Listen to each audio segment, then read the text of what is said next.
Well, good morning. Did you pick up the diffraction grating? We're going to look at linear spectra right here. I've got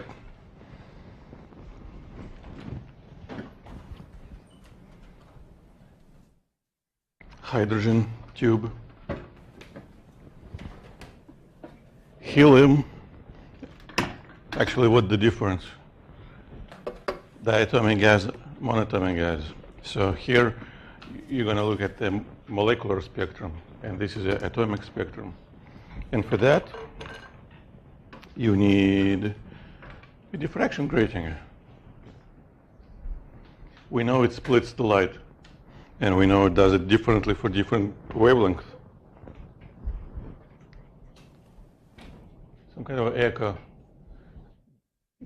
Do you hear me fine? How was the sound? Okay, thank you. So, and we know that the central maximum, you should pick up, oops, third one. That's why I keep this slide on. The central maximum will be white because red, blue, green, they all go through directly to the central maximum. That don't mix, don't separate, mix. But so looking at the middle direction doesn't give anything interesting. So we will have to look aside to find the first maximum, and I'm going to stack them up. Which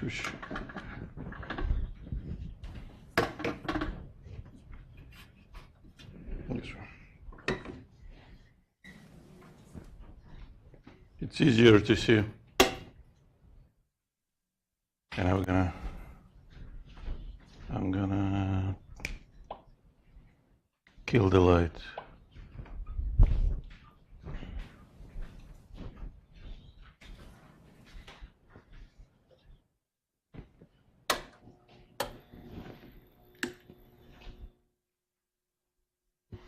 And at the top, of course, you're not gonna see anything like this.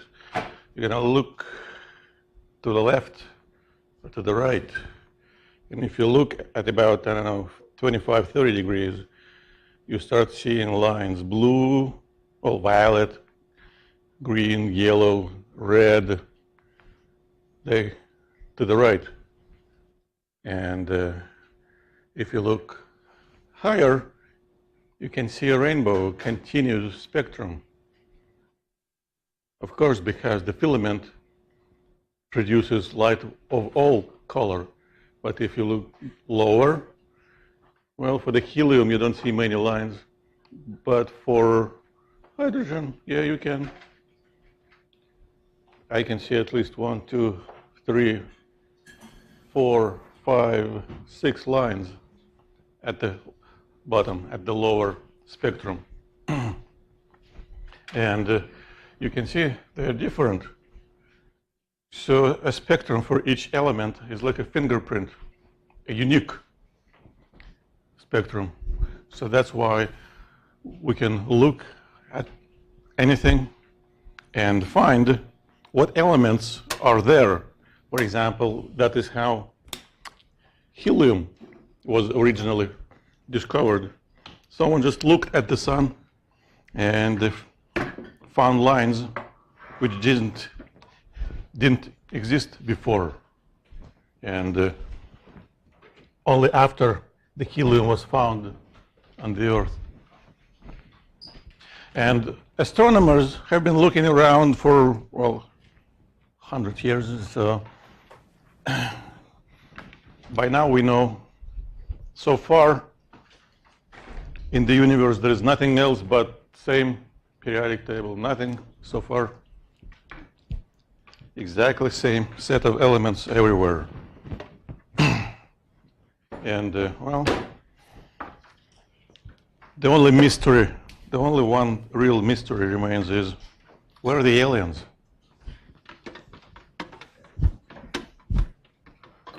They should be somewhere. Why are they hiding? Are they scared of us? Well, now a question.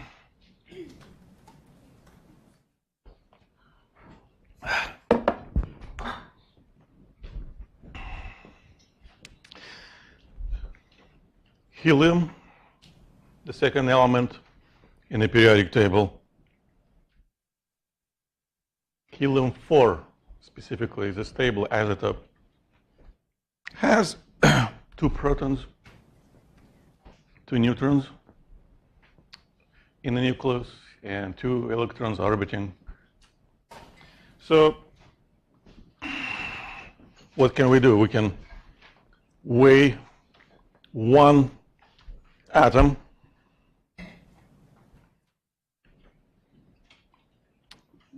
get rid of electrons. That will give us the nuclear mass, the mass of a nucleus. And we can weigh each proton, each neutron individually.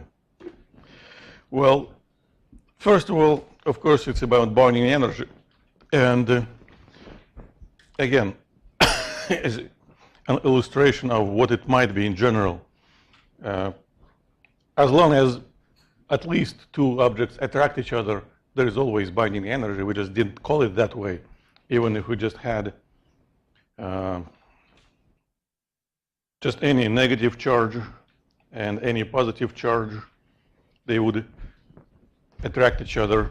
So if we want to move a charge away, well, let's say this is fixed, and we use our hand to apply a force to move it away, the work done by us, by applied force, will be positive. Because, well, the easiest way just, displacement or velocity points to the right, and work equals magnitude of force, magnitude of displacement, times cosine of the angle. In this situation, angle is 0. So this is the amount of work which has to be done to break this system apart. And again, that was actually lecture number 4. We talked about potential energy 5 weeks ago. So potential energy for 2 opposite charges will be equal to, well, charge number 1, which is positive, times charge number 2, which is negative, divided by the distance.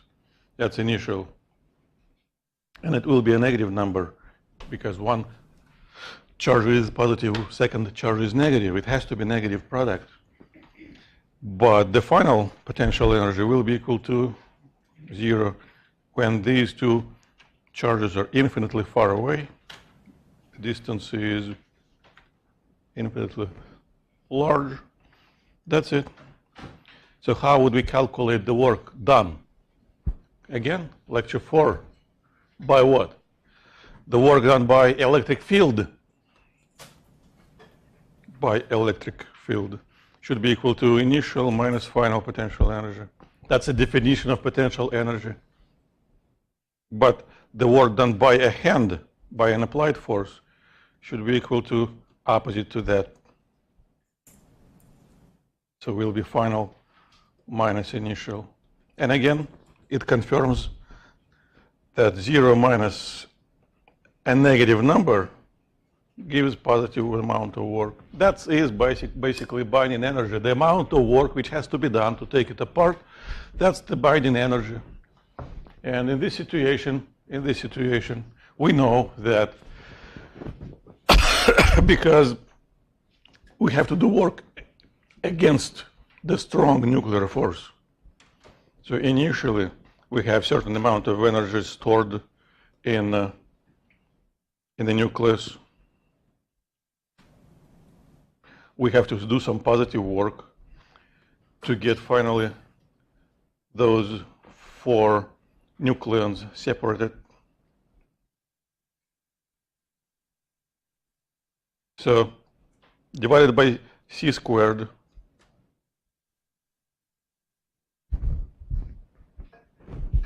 Einstein's equation, which relates mass and energy. So this will be the mass of the nucleus, and we have to add a certain number to it. That's not a specific mass, this is just a number associated with the binding energy, some positive number.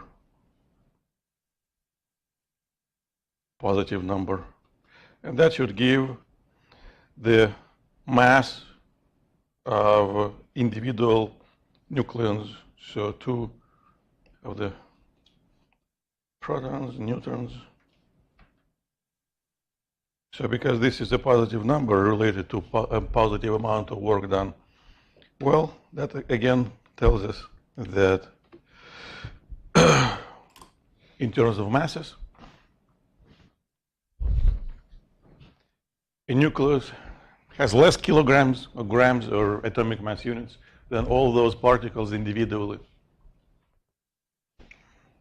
And the mass difference has a name, mass defect, or outdated mass deficit. So how would we calculate? Yeah, a specific example. How would we calculate? You can't answer this question yet because you don't know what I am asking. So first we have to wait. So we need to calculate the binding energy starting from mass defect. And well, have to subtract 2 numbers. One number represents the individual masses of protons and neutrons. So 2 times for the proton 1.007276 plus for neutrons 2 neutrons times 0.08664. Now we need to subtract the mass associated to the helium. Now you can tell me, what do you think? Is it a correct calculation? Is it a wrong calculation? Could it be both? Could it be automatically correct and wrong?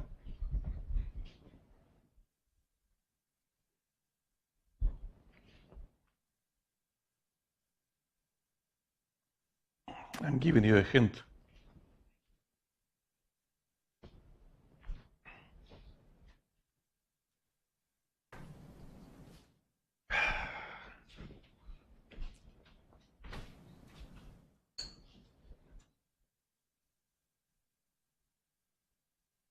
Please start selecting your answer.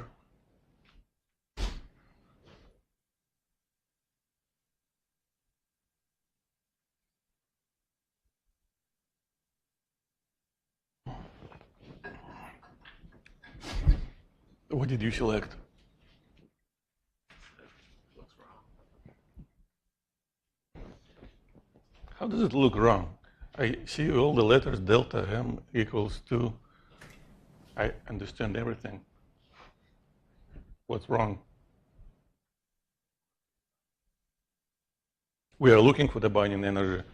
If we calculate the mass defect, which is this, all we have to do, we just multiply by a coefficient. If we calculate mass defect in kilograms, the coefficient is speed of the light squared. If we calculate this number in atomic mass unit, the coefficient is 931.5 mega electron volts. So, yes. You're using atomic mass, not kilograms. Why? Yes, but why do you think I'm using atomic mass, not nuclear mass? What's the reason?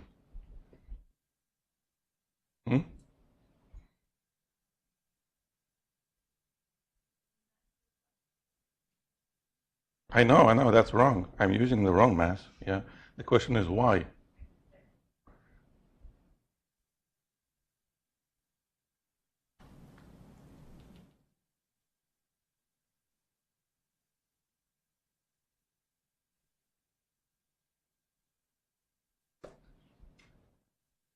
So it is wrong.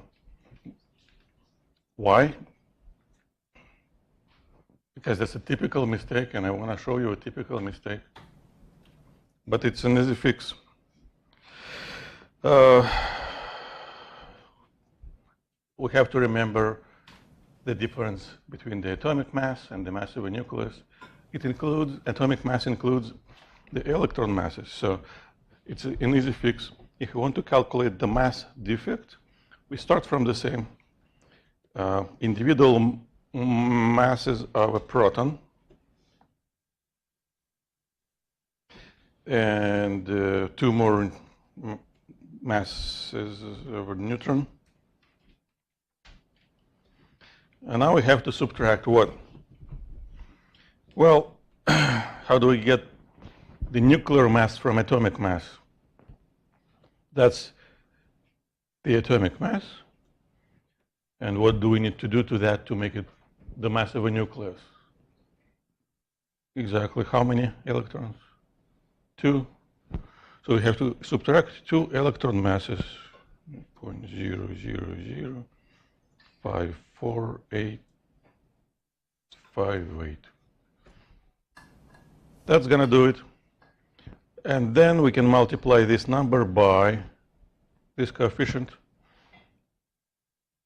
So the binding energy will be equal to, whatever it is, 2 times 1.007276 plus 2 times 1.008664 minus. Now, too many parentheses. So first of all, for electron mass, a minus and a minus, what does it make it? A plus. 2 electrons, 5, 4, 8, 5, 8. And now, finally, we're subtracting the atomic mass. And now times 931.5.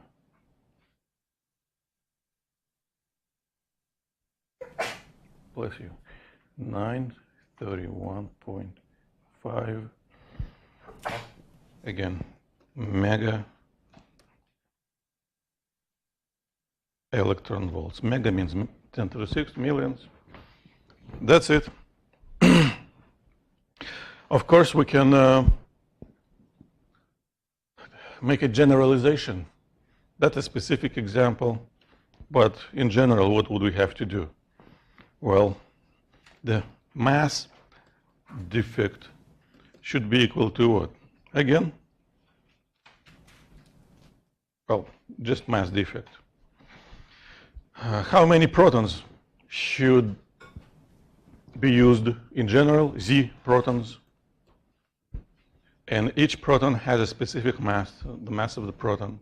How many neutrons does it have? Well, if we know the atomic mass number, we have to subtract the number of protons.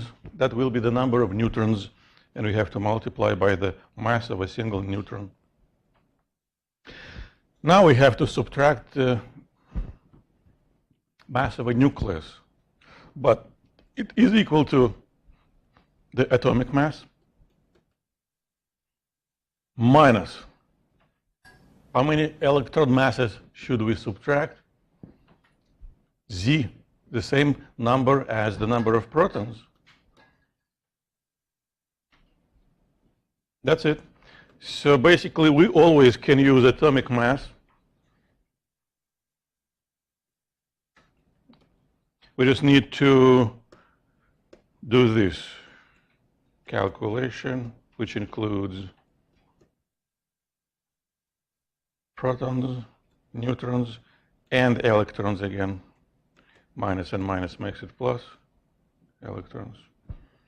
So this is a general calculation we can always use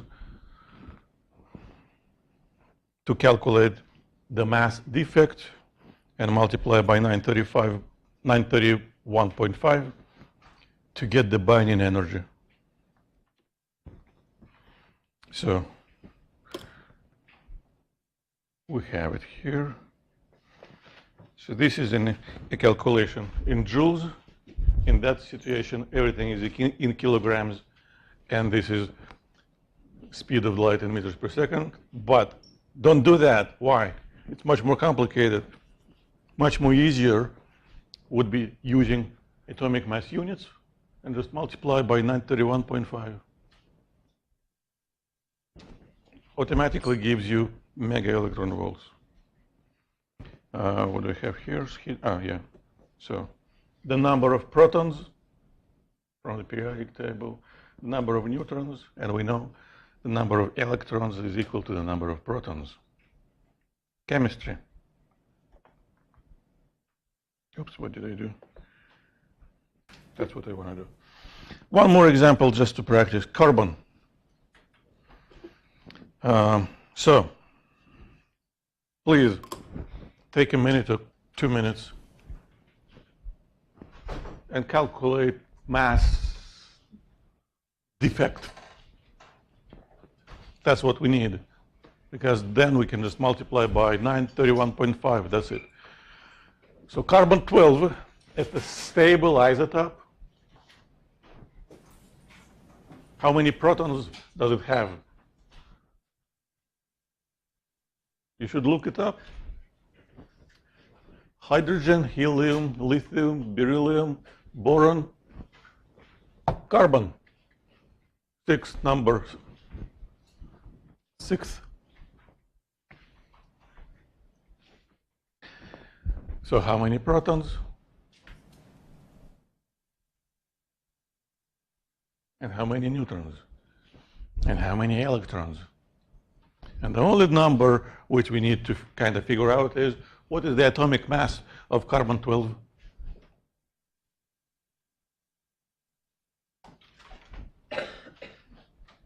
And I can tell you, we have answered this question yesterday on a slide 27. And maybe I'm lying, but you don't know what's on the slide 27 anyway. So. But I know it's somewhere there. Atomic mass of carbon 12. So if we want to calculate binding energy, we know that the order of multiplication doesn't matter, so we can start from a coefficient 931.5 times 6 times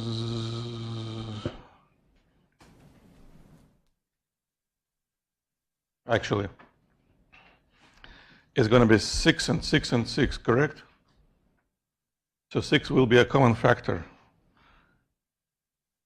6 protons, 6 neutrons, 6 electrons. So what I want to do, I want to just add them up all together. 1.008664 plus 1.007276 plus 0.00054858 equals 2.016488858 atomic mass units.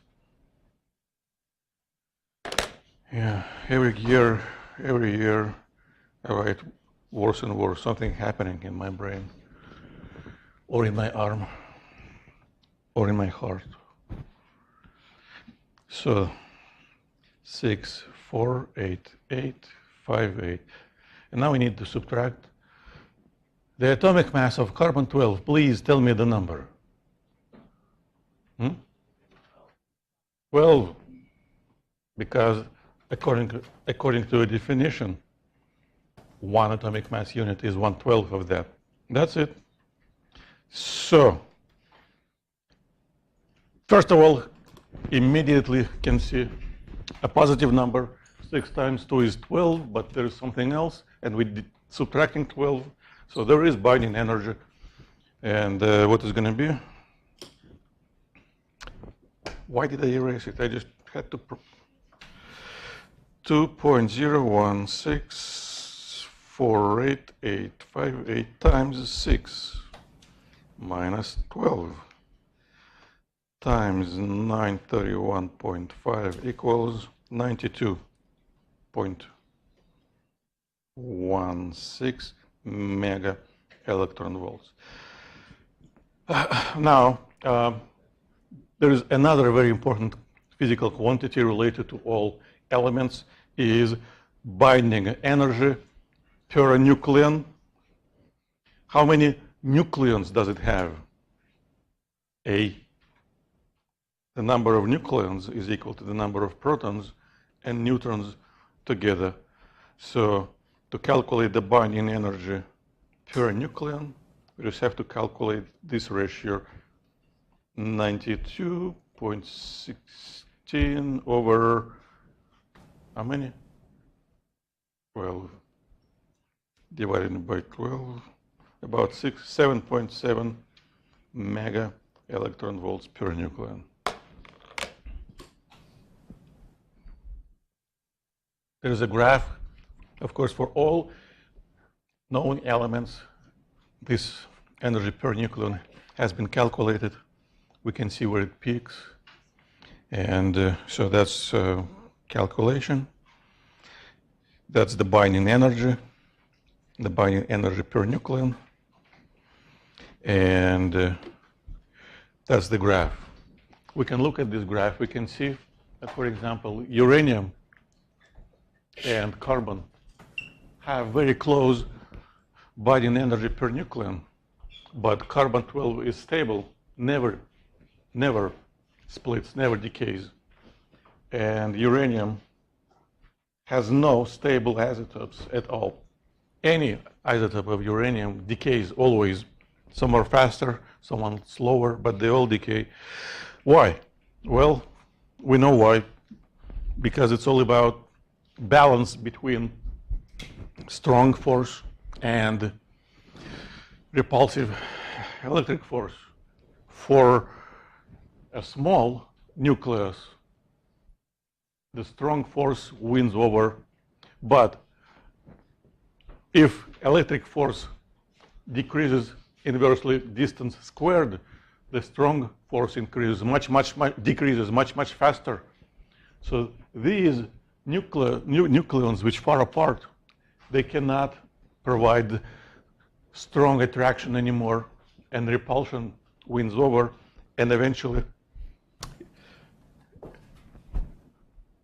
the electrostatic force breaks it apart.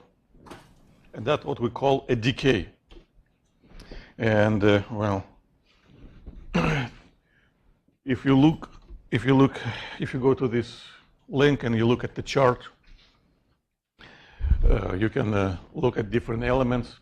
Some elements below a certain number have stable isotopes, but above a certain number, stable isotopes just don't exist anymore. For those, for large nuclei, strong force is not strong anymore to keep them together. Question. Oops. Come on. Well, you can see it. So, question. I have a die, and I'm going to roll it. What's going to happen?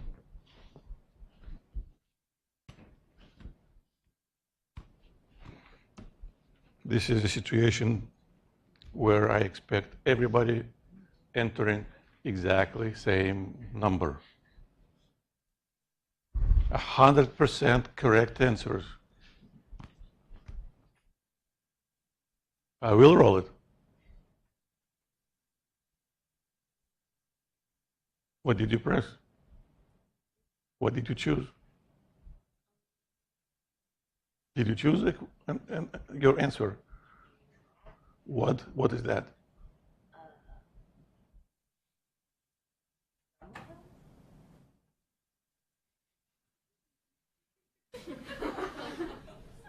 Are you saying or are you asking?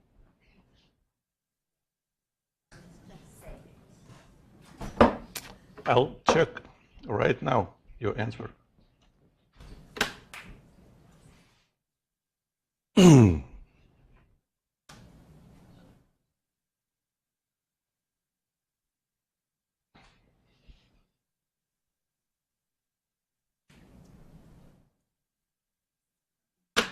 Interesting.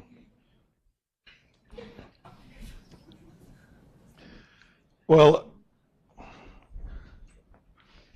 I think the distribution represents the wish. I wish it would be 1. I wish it would be 6. What is going to be?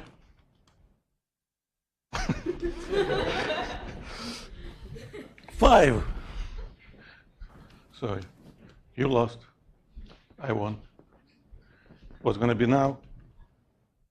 4. It's unpredictable. Some of them, of course, will be there, but it's unpredictable. And that's what radioactivity is about.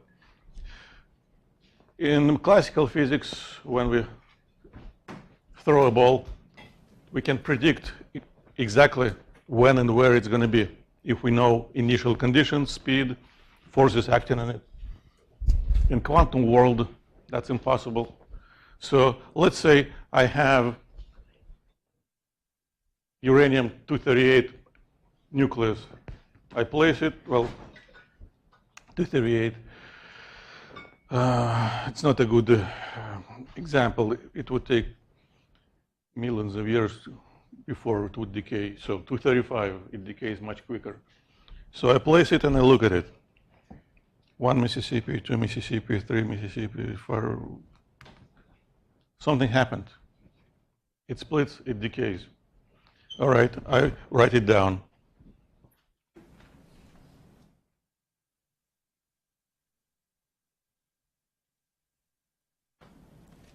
First atom, 7 seconds. I take another atom, place it, wait until it splits. I write it down. 22 seconds.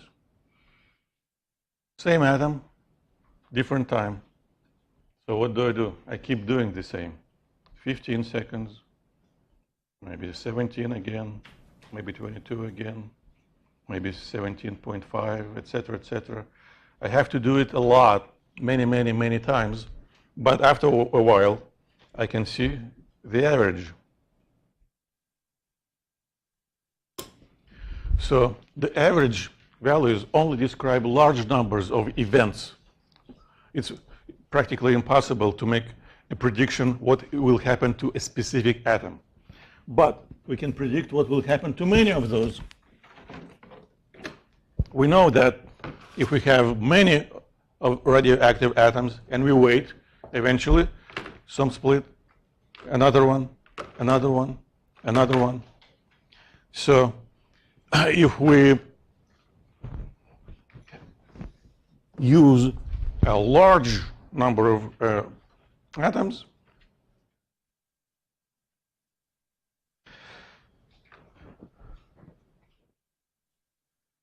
the number of decays per second depends on the amount of material we have.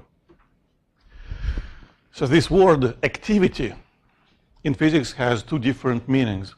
First, radioactivity, we call a phenomenon when they split eventually. But also, there is a specific physical variable, physical quantity we call activity as well. And that is if we have a specific amount, of radioactive material, how many decays happening every second? That's what it is. That's what activity is by definition. And of course, if you have only few elements, well, that means activity is low. If we have many, that means activity is high.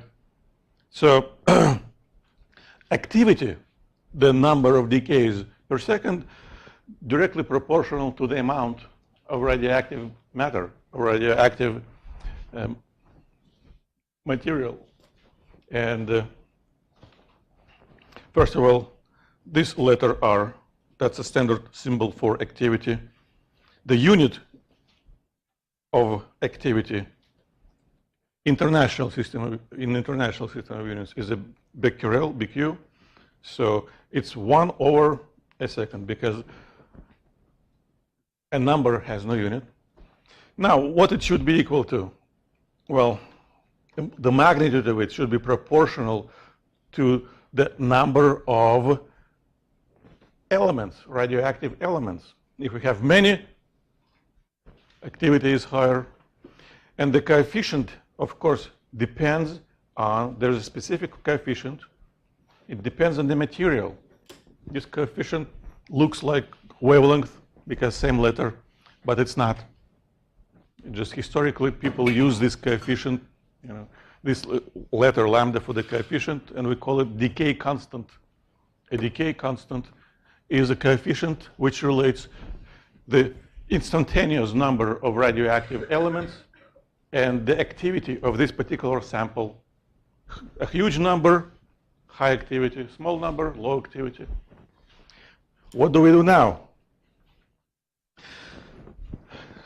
Number of decays per second, that's what we call rate. Rate of change of position, velocity, rate of change, velocity, acceleration.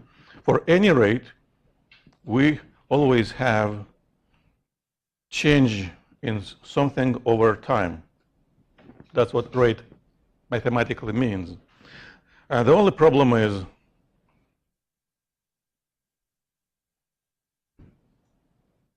the number is a positive number. Yeah. We count the number of elements, one nucleus, second, third, is positive. But because it decreases in time, of course, if we start from a certain instant, we have a certain initial number of these elements, but they decay. So if we wait a little longer, less remains, and then less and less and less, which means delta n, final minus initial, should be negative. Should be negative. Delta n is negative. How do we fix it? Well, we have to write a minus, exactly like we did for Faraday's law, for example. So this is an official definition. Well, this is an official definition of activity, and this is an official mathematical equation for activity. And if we combine these together, what we have is an equation for the number of radioactive elements, how this number changes in time. Well,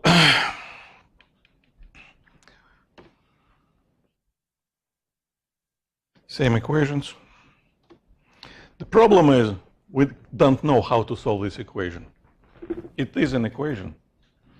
So technically, again, if we sketch a graph, it should look like this.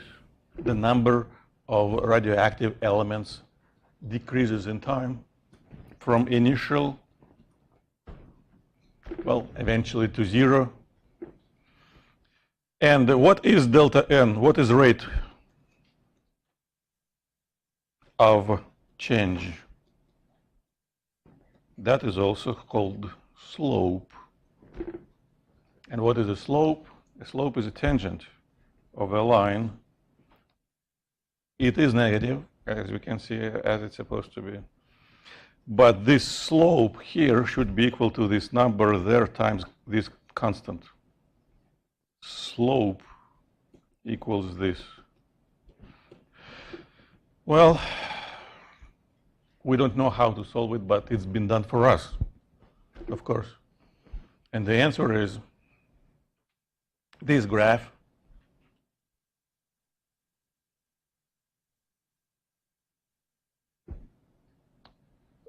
describes the exponentially fast decrease. This is the answer for this equation. What does this letter mean? Anybody? Cannot hear you. Yep. This is just a fixed number, 2.7. 2.71, just a fixed number. That's a second important number which has a specific letter assigned to it. We know pi, yeah, 3.1415 96. And now there's another number. What is the definition of pi? Anybody? It's a ratio of circumference over diameter. That's it. What is the definition of E? Well, in mathematics, there is such things like a logarithm.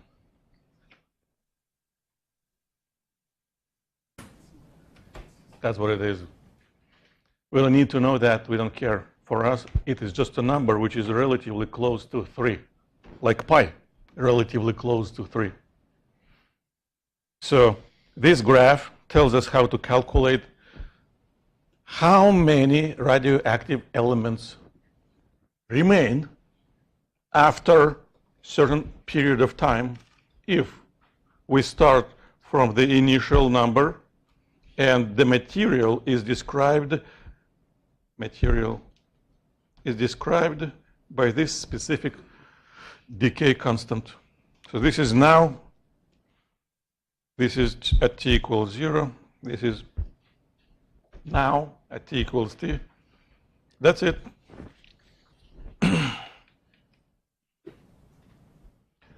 So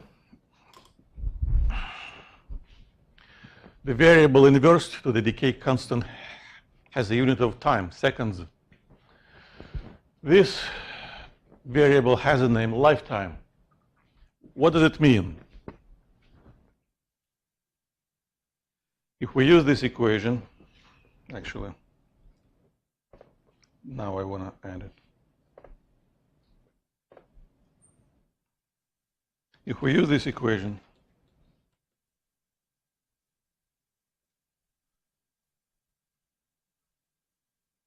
and a definition of lifetime, the same equation can be written in terms of this ratio, time now over lifetime, which tells us that this instantaneous value will be equal to the initial times about, closely, 3 and this. Now, what does a negative exponent says? That actually says this. We have to divide by 3 to this ratio. If we wait exactly one lifetime, how many radioactive elements will remain in one lifetime? It will remain about a third of the initial, about, close. Yeah. We replaced E, 2.71, with 3.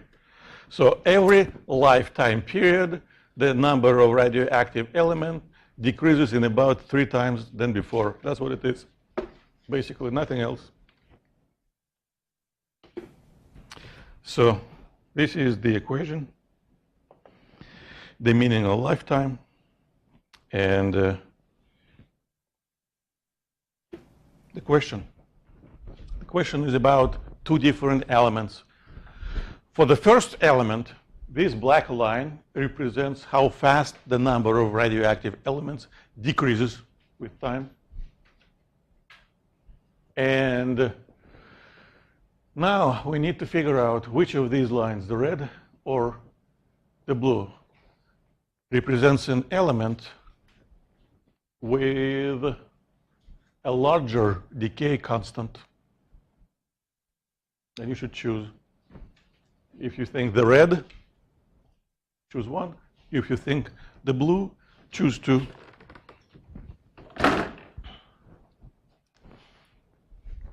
Decay constant, of course, is not very intuitive, but lifetime is more intuitive. If decay constant is larger, that means lifetime is short. Okay? Which means large decay constant means the number of elements should decrease faster it takes less time to get from initial to the third of that. Less time. Large decay constant means faster decrease. Small decay constant means this is a large period. It takes longer time to drop to 1/3 of the initial. So, what is the answer? What do you think? What do you think? Red or blue? Which graph, red or blue, shows faster decay? Red. Where is 1/3? 1/3 is 1/3. 1/3 is about here.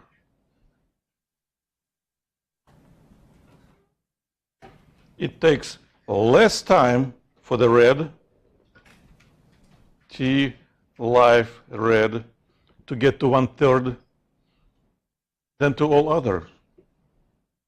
So for the red graph, we have the element with the largest decay constant. That's how it works. So again, well, actually, I just said it. We don't need this. So the answer, faster drop. This is the summary. Plus, we need to take a note of a difference between two words: radioactive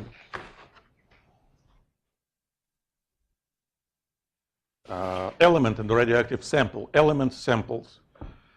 So if we start from the same amount of radioactive elements, 66666666666, we wait one lifetime. In one lifetime, we should observe left about 1/3 of initial. So 1, 2, 3, 4, 5, 6. I should have counted before. 1, 2, 3, 4, 5, 6, 7, 8, 9, 9. So 1/3 means all these are something else, but only third left. But so physically, they all belong to the same physical object, to the same sample. So if I ask, what happened to the mass of this radioactive element? The mass of the radioactive element decreased because the number of radioactive elements decreased. But if I ask you, what happened to the mass of the whole sample? It's practically the same. They all remain inside the same containers, the same physical object. So when we read a problem about what's happening to the mass, the answer depends on the mass of what. If it's about the mass of radioactive elements, it decreases with the number of elements. Yeah? The number of elements decreases. How do we calculate the mass? Well, the chemistry says just take the number of atoms, multiply by atomic mass. So this mass decreases, but because they all remain inside, practically all, 99.99%, only those who are close to the surface might emit something. So the mass of the sample remains the same. Well, so there has to be a better way, and of course it does exist.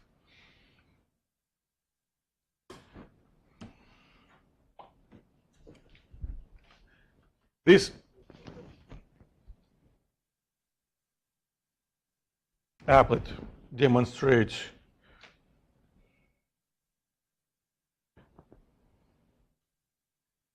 the radioactive decay for, I think it's 1,000 elements. So we can see every red dot represents a specific nucleus, and they decay at different times, but eventually there must be a specific time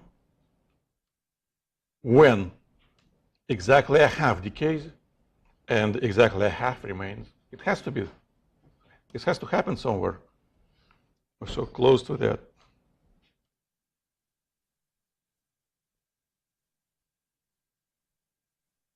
Okay. So now, if we count how many decayed and how many remain, 50% of initial amount decayed, which means 50% of the initial amount remain inside. And of course, it takes a specific amount of time. This time has a name, a half-life. So now we have two different times, lifetime and half-life. Again, the lifetime is a period we need to wait until about a third remains. Half-life is a period of time we need to wait until half remains. That's it. How can we write it mathematically? Well, first of all, a definition of half-life. That's a standard symbol, which is not lifetime. A definition is if we start from a certain initial number and we wait exactly one half-life,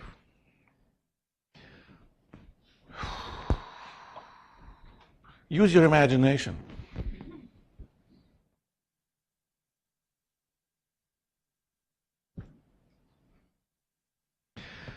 On average, for a large sample, we should reach left exactly a half of the initial. That's what it is. How do we write it mathematically? Well, n initial over 2 should be equal to the initial. Well,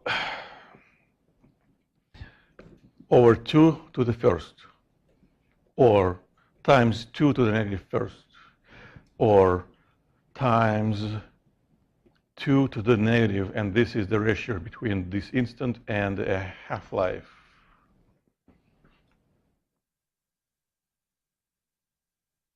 So if we wait a certain period of time, we can count how many half-lives we can fit in it. Normally people use just the letter n for that. Technically it doesn't have to be a whole number, but for any simple problem it's 1 or 2 or 3 or 4. And now what we do? Well, we say that if we wait so many half-lives,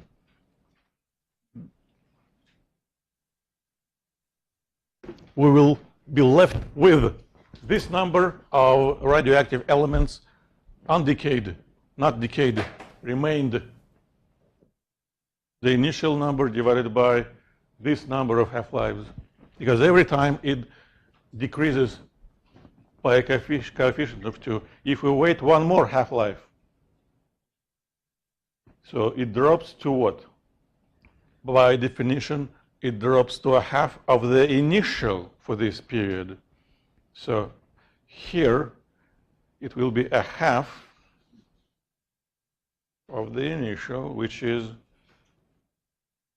this. If we wait one more half-life, here the number will be a half of the initial for that period, 2 cubed, etc., etc. And that is how we get this equation. Both equations have the same name, the law of radioactive decay, but one is more complicated. This is easier. So this is the graph, the same graph, we just read it differently. Instead of using lifetime, we use half-life. In one half-life, we have left with a half of the initial. This is a half of the initial, which is a quarter of the initial to initial. We should say previous. Yeah? 1/8, etc., etc. So all we need to do is just count powers of 2. The summary and some mathematics for curious people. Of course, mathematically, there should be no difference. In mathematics, of course, we can go from one base to another base, from E to 2, from 2 to E, which means those two numbers, half-life and lifetime are related. This is how. Of course,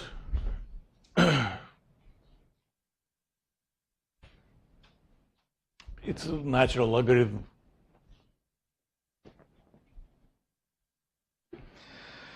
And another summary. And the equation sheet actually has the copy of this part, so just to keep list of powers of 2. Another summary, difference between lifetime and half-life with initial definition of activity. Some examples of different half-lives. Of course, they've been measured for all important materials, and you can see it spans from fractions of a second to billions of years. It depends. How can we measure? If it's a billion, we cannot wait billions of years. We would die. But we don't have to. Instead, we can use a huge number of these elements and just count how many left in an hour. That's it.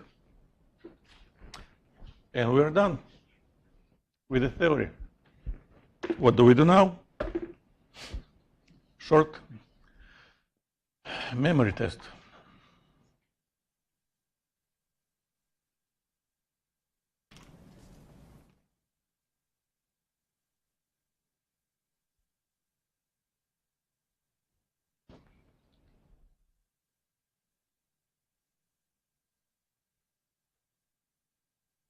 Just in case, you need to check how your calculator calculates logarithms for maybe 1 or 2 homework problems.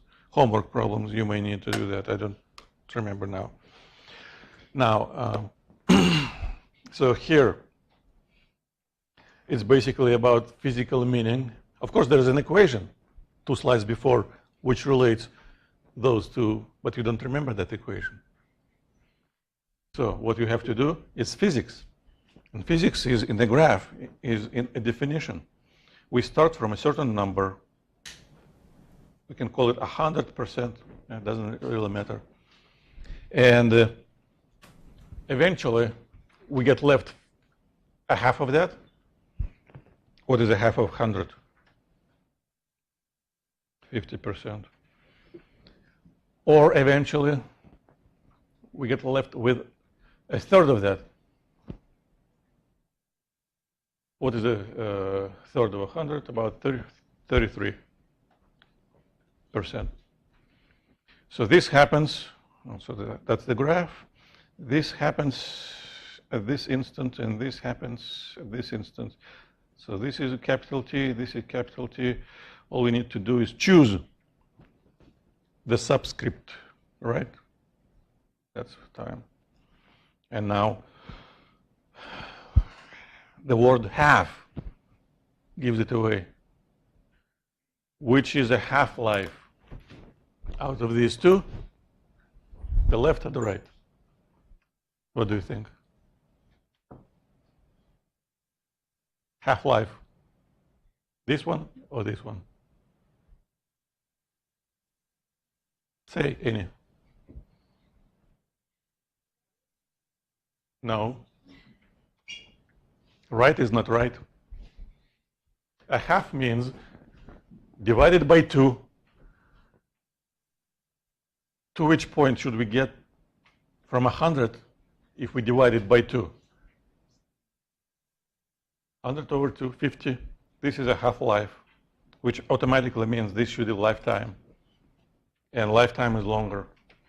And the equation tells us we don't have to use it, but it's on the equation sheet. And if you calculate the natural logarithm of 2, what does it give you? The natural logarithm of 2 is equal to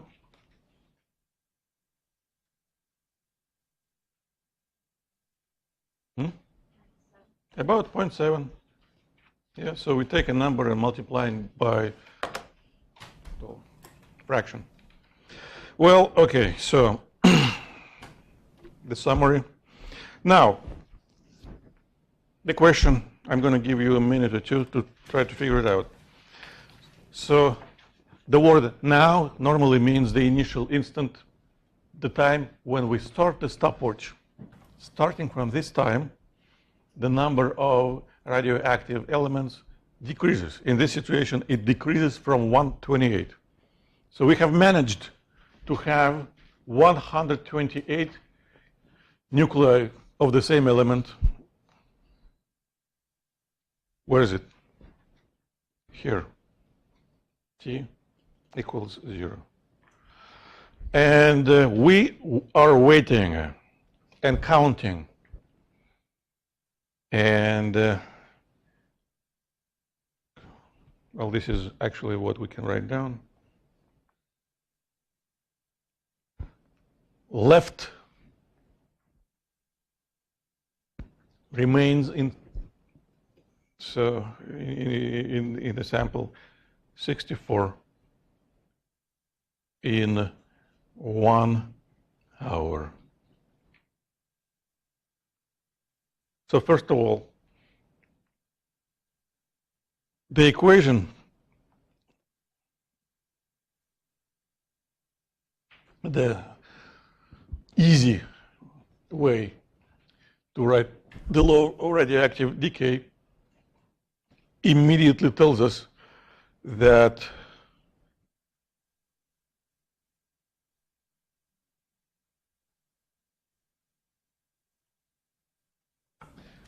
we've been waiting exactly one half-life, which means 1 hour is a half-life for this material.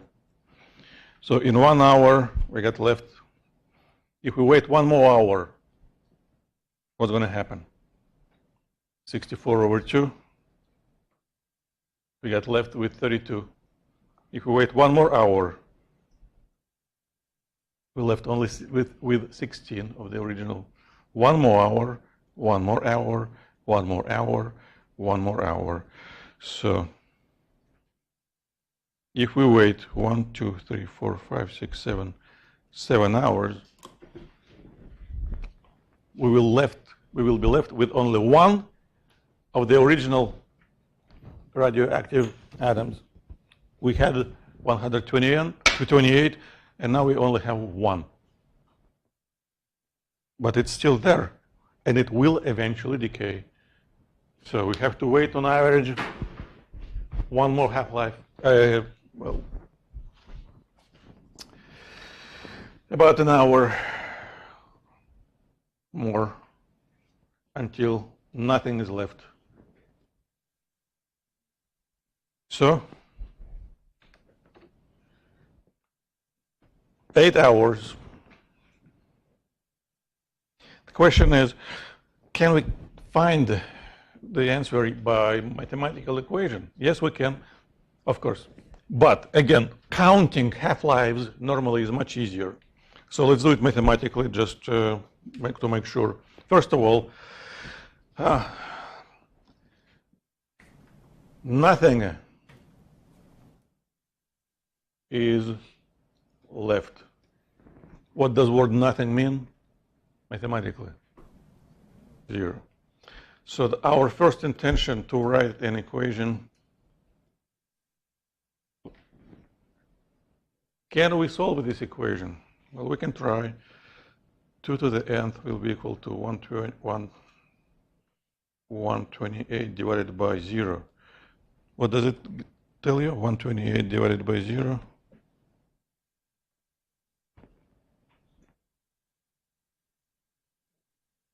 You should try at least once. What do we see? Error, because we cannot divide by 0. So this equation cannot be used for zeros. So what do we have to do? Well, we have to set it to the smallest possible value. 1 equals 128 divided by 2 to the nth. Hence, 2 to the nth equals 128, which is 2 to the 7th. So n must be equal to 7. But what does it mean? It means if we start from 128, we have to wait 7 half-lives until we get only one left. Well, and then if this has to decay, we have to wait one more. So of course we can use equations. We just have to use some actual number for the final number of elements. So again, from here to here, 7 half-lives plus one more. Well, this is again the standard strategy. I just did it. So next example. Don't answer this question. Let's just do it. Let's just do it because I'm running out of time. Again, now, what does it now mean? At t equals 0. We start from 1024 radioactive elements, and we again wait 1 hour. Took a nap, woke up, and we know that 64 of original number left. So, what can we do? Well, this is 1 hour. So what could we do? We could set 64 should be equal to the initial number. Well, again, the equation says where this number n represents the number of half-lives fit in that particular time interval. We're counting half-lives. 64 should be equal to 10. 24 divided by 2 to the number of half-lives. How do we solve it? Well, 64 equals 2 to the 6th. I don't like fractions. I don't know about you, but I don't like, so I always cross multiply. And that should be equal to 2 to the 10th. I'm just using that table. It saves time. Now what can we do? Well, mathematics says if we're multiplying two powers with the same base, we can combine them together. And that's going to be 6 plus n. And that should be equal to this. But that means because the base is the same, 6 plus n should be equal to 10. So n should be equal to 4, which means we have to wait 4 half-lives. And the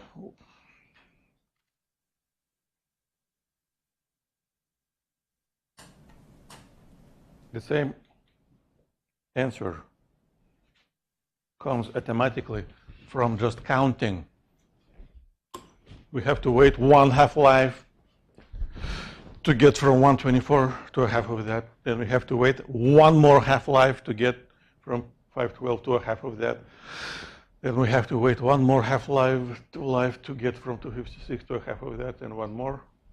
So 1 hour is equal to 4 half-lives, which means half-life equals a quarter of that. A half-life of this material will be equal to 1 hour over 15 minutes.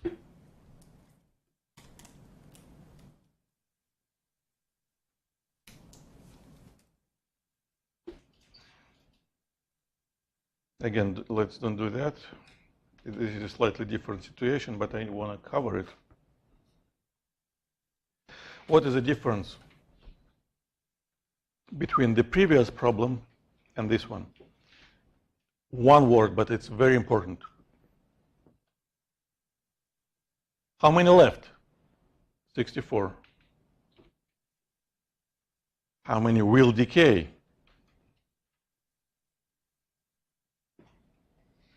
So we need to remember, what does this letter N mean?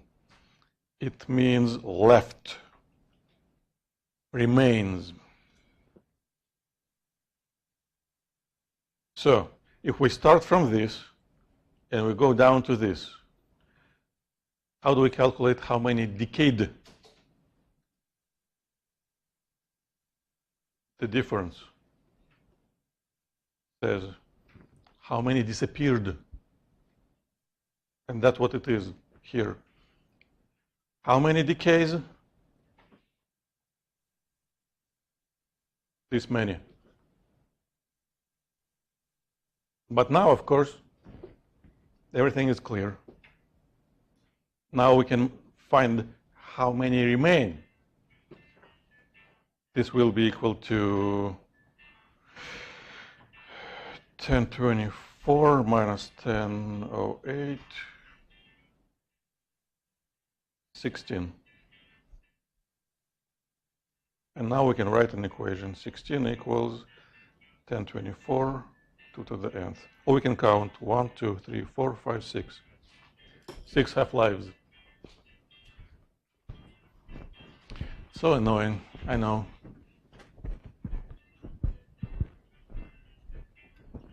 I'm here.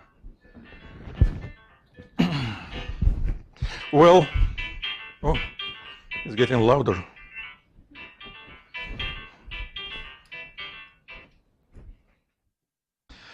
Well, I don't know what happened. Well, actually, I do. But it's Wednesday. What do we do every Wednesday? Oh, maybe not every Wednesday. We do evaluation.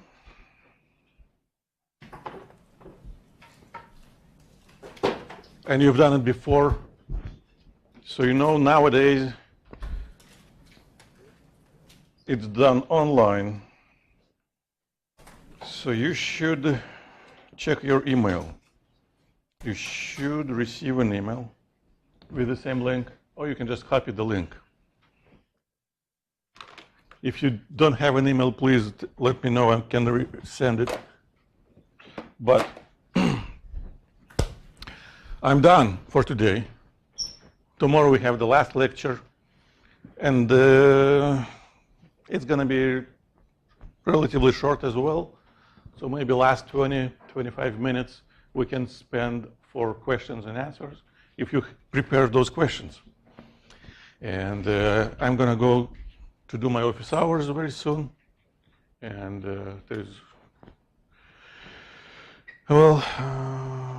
or what do I have to do? Just take this off, take this down. So please, this is important. There is no www. Because if you try, the link will not work. But if you just enter this address, it should lead you to the website.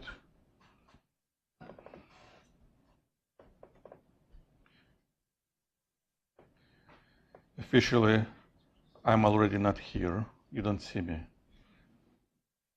Or you see somebody else, I don't know, it's not me. Someone else is drinking coffee.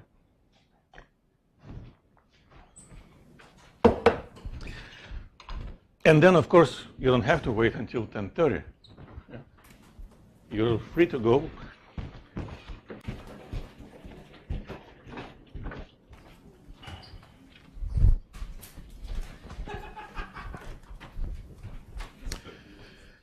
And next, what do I do? I take this, I take this, I take this. Don't forget to sign in, please. I will collect the sign-in sheets later in 10 minutes.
tried to lab today?